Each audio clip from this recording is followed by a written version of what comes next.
The views and opinions expressed on any program are those of the producers and/or the persons appearing on the program, and do not necessarily reflect the views and opinions of FRC Media, Bristol Community College, or the City of Fall River.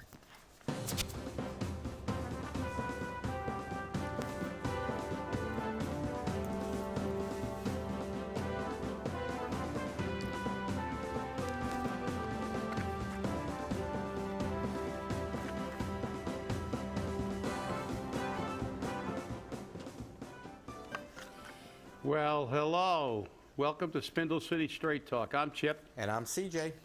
And it's Wednesday. And it's 2 days after the debate and 20 days, or 19 days, until the presidential election. And as we know, tonight will be the final presidential debate, which will be aired nationwide. And I predict it will be far more contentious than the debate on Monday. I agree. Which was well received by the public, the debate Monday. But let's make something clear to the people. You know, I mean, you would expect that debate to have more decorum. It was a debate on education by people on two sides of an educational issue. They weren't going to act like politicians, because politicians, politics is warfare without bloodshed, and sometimes there actually is bloodshed. But you would expect that debate to have a little bit more decorum and have a little bit more substance, because it was on an individual question, and you would expect that. And you know, it was very well received, and you know, I think most people were happy with it. I personally would have liked to seen the questions be a little bit more probative. I would have liked to see more in-depth questions. I have issues, and I will guarantee that the next debate that I'm involved in, I will assure that some of the questions of our viewers, many of the questions, most of the questions, were not asked. Channel 10's Adam Bagney fashioned a lot of the questions. They were good questions. But, you know, many people in the community had some issues on very, very specific things that I wanted to see, myself included, as to why so much big money, out-of-state big money, is supporting this. There's always a reason when big money people support something, especially when it's something like this, that it's supposedly kind of public, but it's really private. So, you know, I have reservations about, you know, when business starts sticking their nose in it, and they get their nose in a public trough, and they get to get public money, it always disturbs me. I would have liked to see more on that, because as I saw last Sunday, Boeing got hundreds of millions of dollars to design and create a anti-missile system. And now they're going to spend another $380 million. They're going to give them more, and all their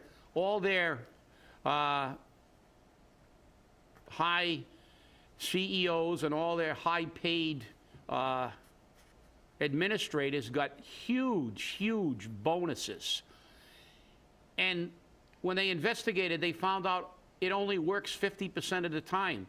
So, hey, people, we just paid probably around $1 billion to a company, which I'm sure gives money to all the politicians, that has just developed an anti-missile system that only works half the time. Guess what that means? The other half are going to hit us.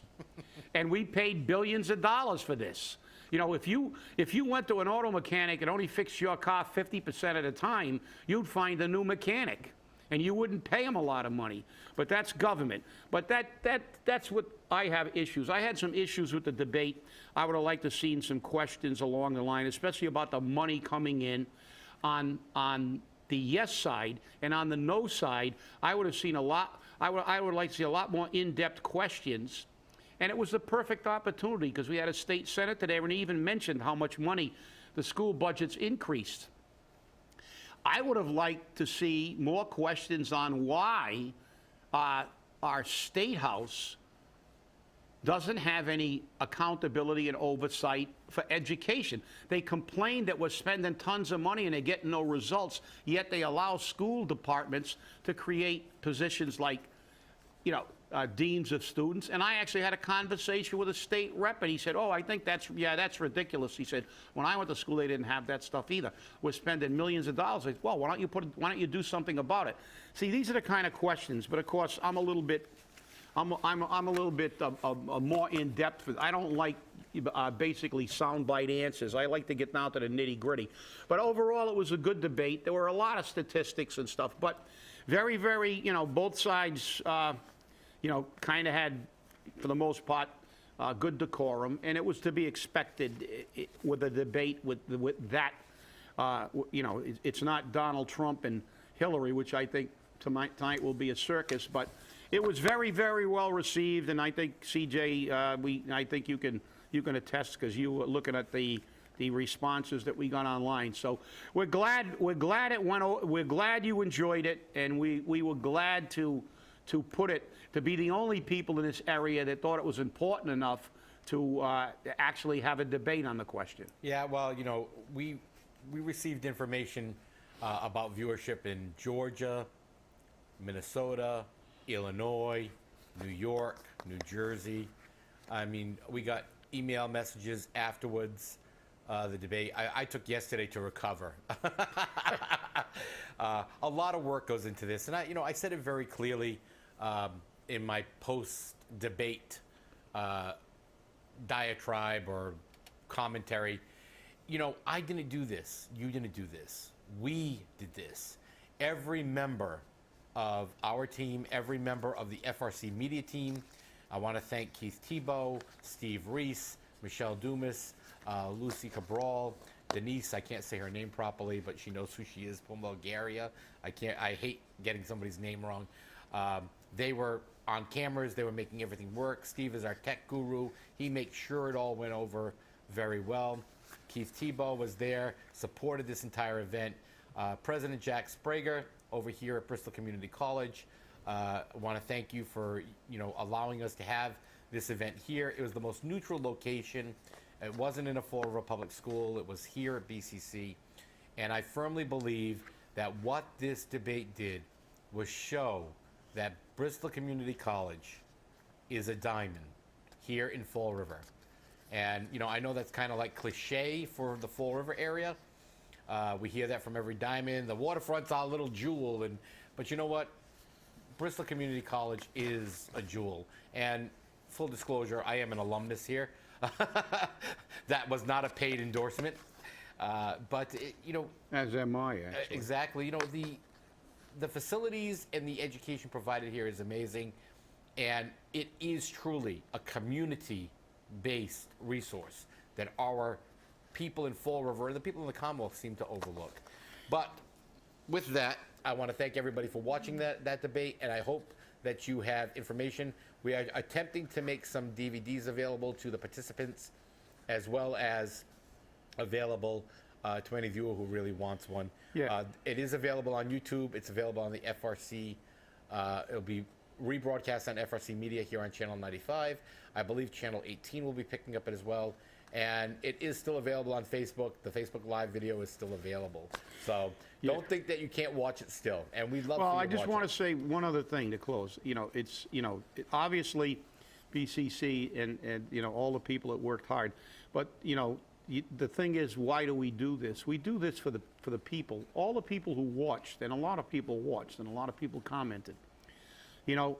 They can condemn what we do on this show all they want, but what we do is we put out information, and then it's up to you.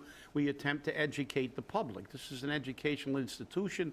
Debates are educational, and if our debate allowed one more person to get enough information to make a final decision from that debate, we've succeeded. The fact is, that's what we do. Correct. We're going to put out the information, and whether we convince people to be against us or for us is irrelevant. As we said, this is never personal with us. This is about having a more informed and a more educated electorate. And only when we have that will we actually elect the people that will represent us and represent us well. And a little later on in the program, we're going to prove it. I agree. With that, I'll close. And again, it's a wonderful feeling when you get this information out there. So, some sadness here in Fall River. Leddy's Bakery. Everybody loves Leddy's Bakery. Well, the owners have finally decided that it's time to retire. Another small business may be going by the wayside. Yeah. Now, the owners have agreed that they will not close the bakery until they've completed the sale. And this, they're only a couple of weeks away from their busy season with all the pies going out the door. But they want $895,000 for the business and the building. In their reports, they're saying that they make about $1,000 a day in that business. And that's, if you've ever been to Leddy's in the morning, and especially on the weekend, this is the sad part. Of course, for me, with their Long Johns, I'll die without a Leddy's Long John. Exactly. I don't know. But this is not, and this is what really, really hurts when I see that. This city is, we don't have a lot of thriving businesses, and we don't have a lot of places that are really, really, Exactly. we don't have places that are really, really successful. And this business is closing because these people want to retire, and obviously they have a right to do it. They've been doing it for 40 years, and they should be commended. But this is an incredibly successful business, one of the most successful businesses in the city of Fall River, still today, because people love pastry. And, like I said, you got to market. And the great thing about pastry is it doesn't cost a lot. So even though our people with their limited income can still buy donuts and still buy and walk in there, and it just goes to show how nickels and dimes and pennies can make a lot of money. If they're averaging $1,000 a day, you don't see people going in there and dropping $100 for the most part, unless they're running a party. But when you stand in that line at Leddy's, like I have so many times on a Sunday, you see people buying, $3 or $4 worth of donuts or whatever, and but it's successful, and it's a sad day, and I hope that the people who buy it follow the same recipe, because this is a great loss to the city of Fall River, and I commend the owners for running an exceptionally good business. I agree. And for Leddy's, I go in there as well as you have. Sometimes you go in there on a Sunday morning, you want to get some malasadish. They have some great malasadish. They're already sold out. Then you got the apple squares and the lemon squares and the fig squares, and they got chorizo rolls, and you name it, they have it, they make it, they sell it, and people wait in line for it. And the funny thing is, on the holidays, and I always said, wouldn't it be easier to do this? They don't take orders for pies.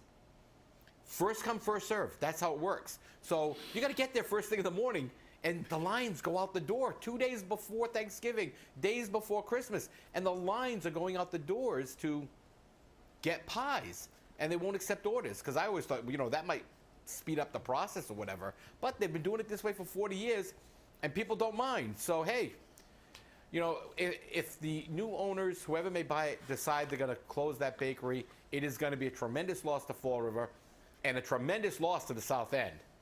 And, I don't know what they'll do up there. I don't know what Representative Alan Sylvia would do. I think he goes over there a lot. So I don't know what I would do without a Long John occasionally. I need know. my Long John fix, Well, now we're going to move on to the Providence City Council.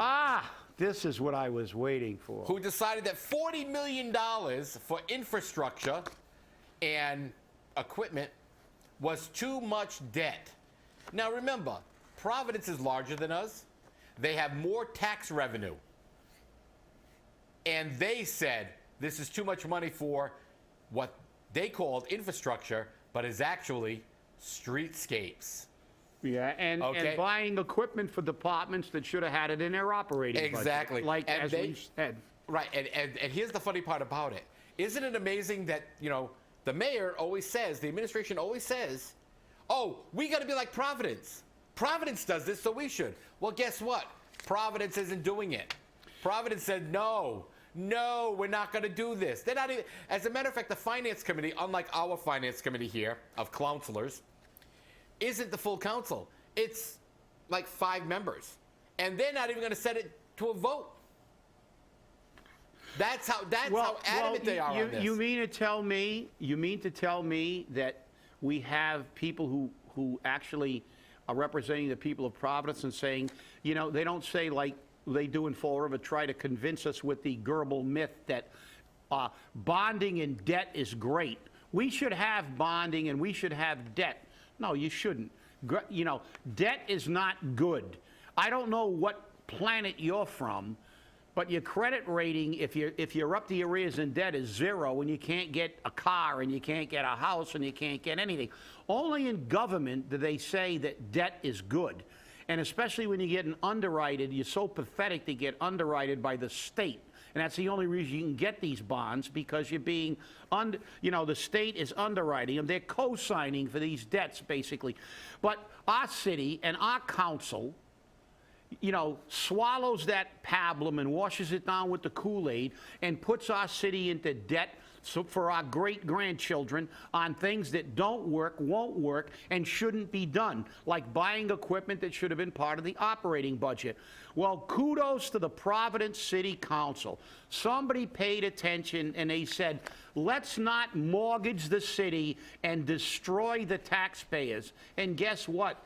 They got a hell of a lot more of a tax base in Providence than we do, and our debt is almost half of what they were looking at. Remember, Providence has Providence College, where the two went. They have Brown University. They have RISD. They have colleges. They have the business centers for the entire state because it's the capital. Guess what? This is a city that economically has about 10 times the tax base Fall River does. Yet, what happened here? The city council paid attention. They looked, and they've got a, and I'll tell you what, their household income's a hell of a lot higher than Fall River. Their ability to pay taxes is a hell of a lot better than they are in Fall River. But they said, stop the madness. We're killing this city and we're killing the taxpayers. And as a matter of fact, did you get that, CJ, that thing from the channel? No, I wasn't able to get it off of the... And to add insult to injury, because, you know, we should send a copy of this article to every city councilor. And with it, when we do get the video, we should send a video from Channel 10, because they had a state representative last night that was interviewed on Channel 10, because they have a bill, they have a referendum pending to increase the power of the Ethics Committee and give it back because they took it away. Right. And of course, politicians don't like the Ethics Committee looking at them when they're actually doing their job. So the legislature in Rhode Island took it away. They have a bill to basically give power back to allow the Ethics Committee to have more investigatory power and to look deeper into some issues. And they interviewed a state representative, or he may have been a senator, but I think he was a state rep. He was a state rep. I think he was a state rep. And he said, the interviewer said, well, you're supporting this bill to send it to the voters. And he said something that was like, it was like an epiphany. It was like this giant halo came over the television when he said it. And I almost fell off the couch. He said, and listen to this, city councilors and mayor who don't watch this show, and friends of them who don't watch this show. He said, yes, I supported it, although I'm personally going to vote against it. Of course he would, because he's a politician. He doesn't want anybody looking over his shoulder. But he said, personally, I'm against it. But here's what he said. Listen, my constituency wants to have a voice. They want this on the ballot. They want the people to speak. Really? You mean you actually remembered that all power in government is derived from the people? A legislator that didn't go to Steve Camara's School of Politics? I was not elected to govern by referendum. I was elected to be a monarch and to imply my personal opinion on everything that now comes before the government. Well, that's not what you're elected to do. You're elected to represent the people. You don't govern by referendum, because everything is not a major issue. But when you spend $15 or $19 million of the taxpayers' money, maybe the reason that they put the ordinances in effect that you made sure you circumvented. That's why they're there. There are certain issues that are important enough to bring before the voters, i.e. death penalty in Massachusetts, which, by the way, passed. And then the governor of this state vetoed, and then they flipped a few people, and it never did. So the will of the people is always ignored by politicians if you allow them to. This is why what happened in Fall River is so objectionable. You know, this wasn't something that, well, it's not even close to the cap, and we've already said that this is the rule, 5 million and 20 million aggregate. No, this was something that was going to go over it. And they made sure they broke it down so we wouldn't get the voice. So guess what?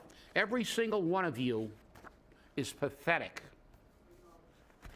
Chip, the thing that really gets me is that I received the documents from corporate counsel's office, and not only did they make sure that all these loan orders were under the 5 million cap, if you remember correctly, the administration announced that this was a $19.2 million project, okay?